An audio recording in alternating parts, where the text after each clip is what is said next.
Hello friends, welcome to our channel. இந்தியாவை அடக்க இதுதான் ஒரே வழி, உங்கள் வீரர்களை அனுப்பாதீர்கள் என்று வெளிநாடுகளுக்கு இன்ஜாமம் கோரிக்கை விடுத்துள்ளார்.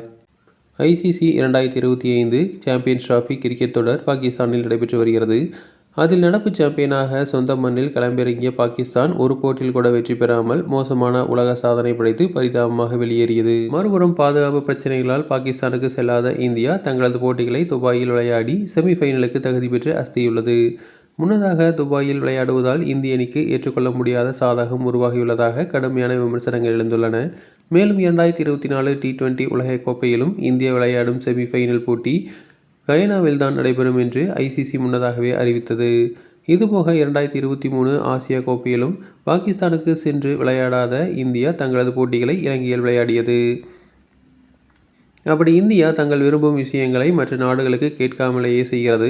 இதற்கு ஐசிசி எதிர்ப்பு தெரிவிக்காமல் பச்சை கொடி காட்டுகிறது. அதற்கான காரணம் என்னவெனில், ஐபிஎல் தொடரால் ஐசிசிக்கு பல கோடி ரூபாயான பணம் இந்தியாவிடமிருந்து செல்கிறது. இதனால் இந்தியா எடுக்கும் முடிவுகளுக்கு ஐசிசி தலையசைக்க வேண்டிய கட்டாயத்தில் இருக்கிறது என்று கூறியுள்ளார்.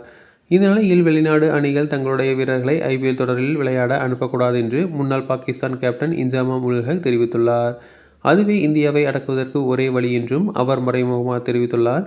இது பற்றி பாகிஸ்தான் டிவி தொலைக்காட்சியில் இன்ஜாமம் பேசினார். அதில் சாம்பியன்ஸ் டிராபி ஒரு பக்கம் வைத்துக் கொள்ளுங்கள், உலகின் டாப் வீரர்கள் ஐபிஎல் தொடரில் விளையாடுகிறார்கள். ஆனால் இந்தியாவின் டாப் வீரர்கள் வெளிநாடுகளில் நடைபெறும் மற்ற லீக் தொடர்களில் விளையாடுவதில்லை.